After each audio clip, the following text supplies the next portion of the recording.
want to master and you want to do day to day, having like the tinier Q-tips are helpful.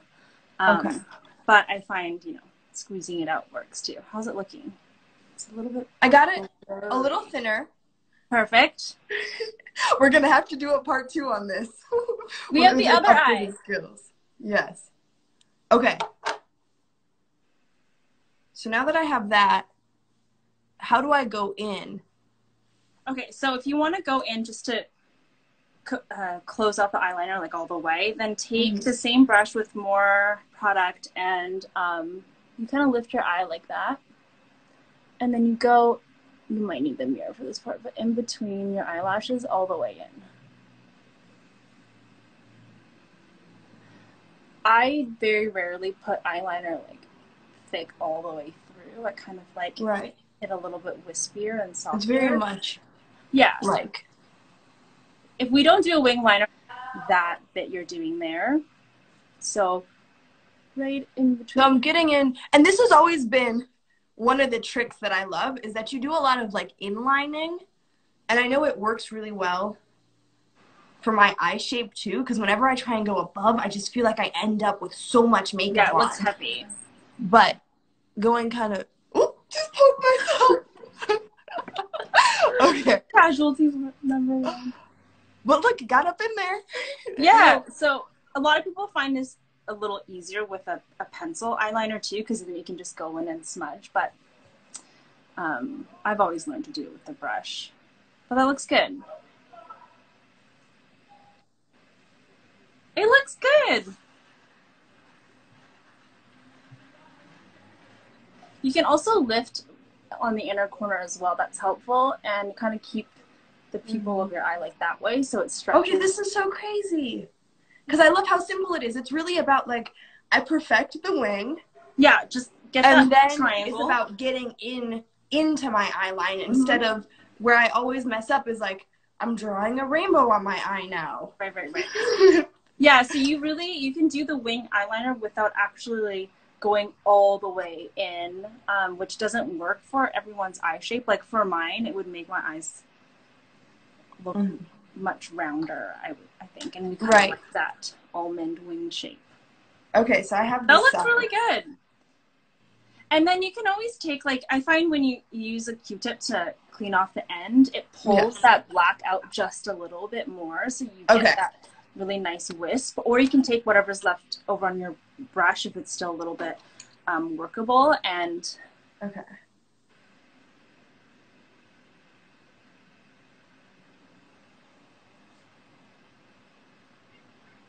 that looks really good. How do you feel?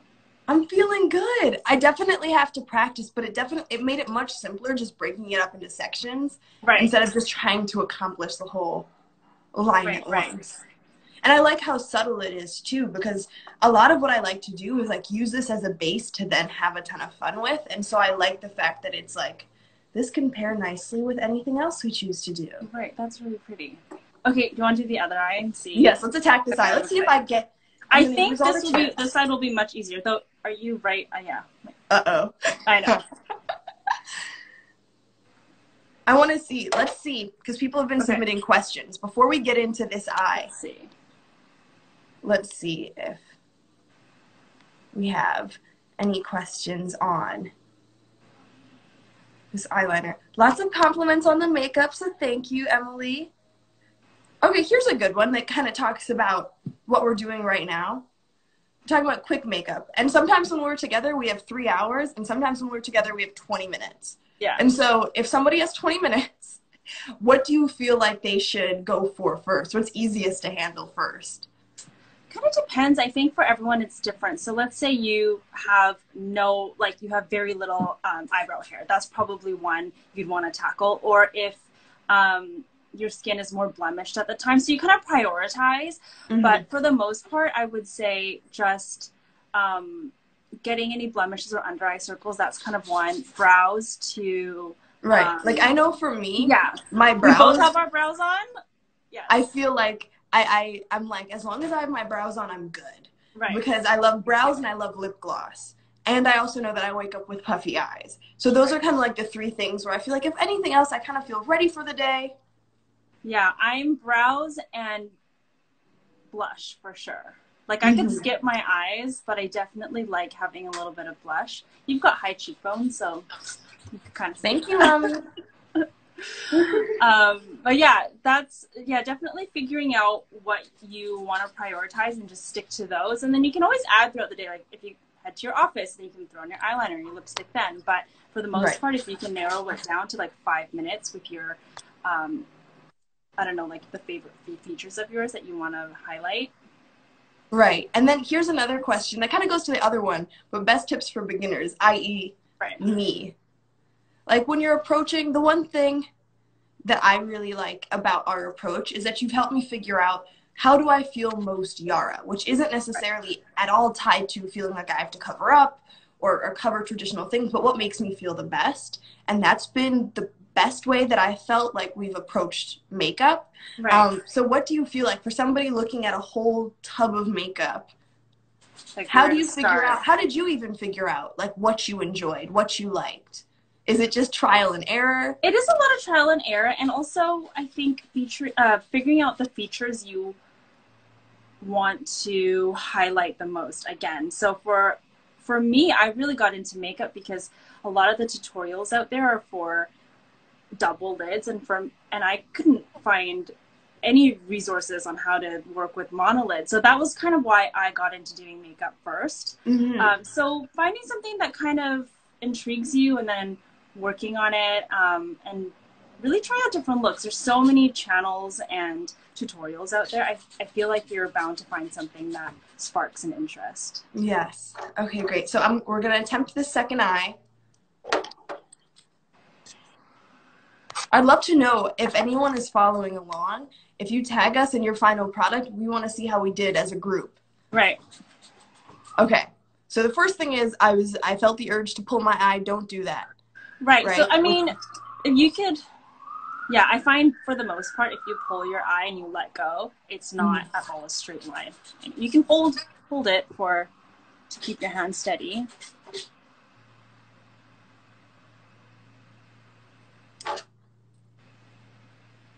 So I've started with my line.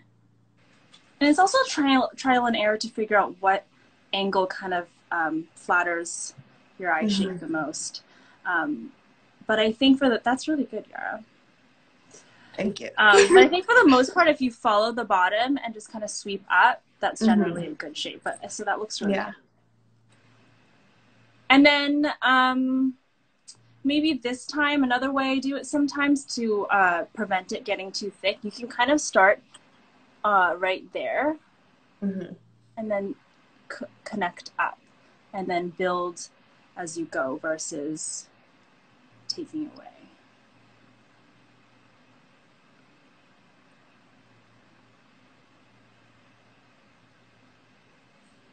Did you find that a little bit easier rather than going? I found that a bit easier. Yeah. Okay.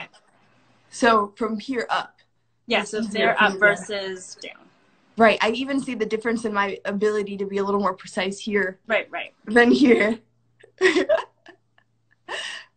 So you can fill in, and then same thing. You would just then lift your lid and smudge in between your lashes.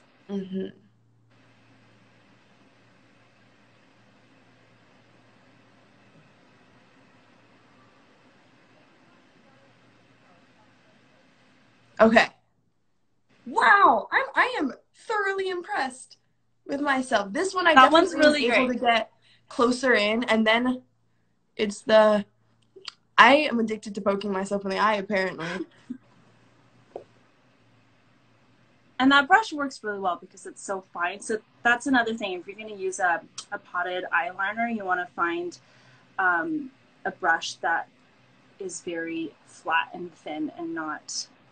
Usually the older ones have kind of like the stray hairs. Right. So those don't really work. So that one's a really great one.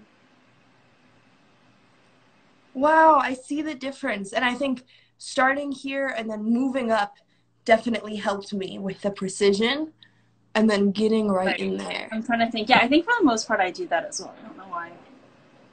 What do you think one of your favorite liner looks we've done has been? We've had a lot of fun. We've had a lot of fun, but one of my favorites is the one where you went to that dinner where we did the burgundy and we left the inside yes, empty. I remember. We did basically a hollow line. eyeliner. And so what was cool is, like, theoretically I could do that if I were to have done this shape and then gone in the middle and instead of filling in, left it hollow. Yeah, I don't even think you need to clean anything up. That one's so perfect. I'm finishing off with my gloss. Oh, your gloss. Which, fun fact, since we felt the love and so many people loved this color, this was a color that, I mean, how long did it take of us perfecting, like, our favorite brown? Before and after, every time we saw each other, if there was time, we were swatching. So that was really fun to make your own color.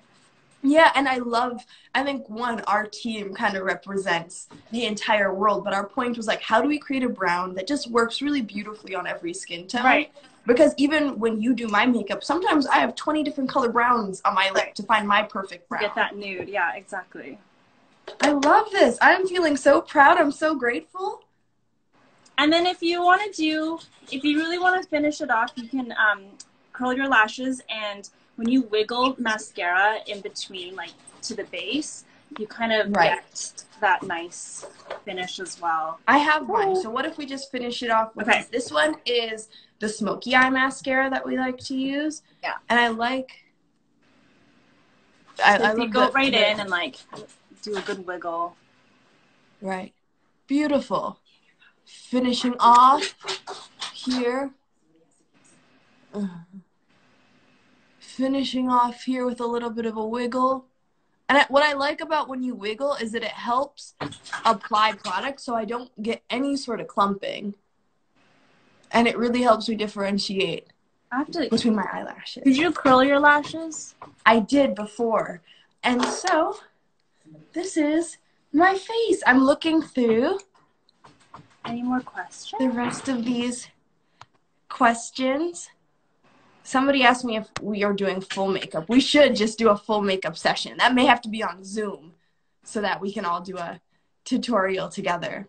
Yeah, well, we could create one of our favorite looks. Oh, how to choose foundation or concealer colors. And the reason that I brought this one up is because I actually have a foundation on right now. I have the Skin Longwear foundation. And the color that I found works best for me right now is the neutral golden.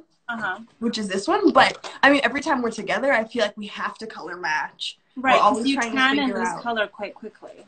And so I feel like the perfect way to start, and I'm not the expert here, is with undertones. I feel like that's the base, like how to figure out you're in the right zone. Right. Is finding out your undertone. And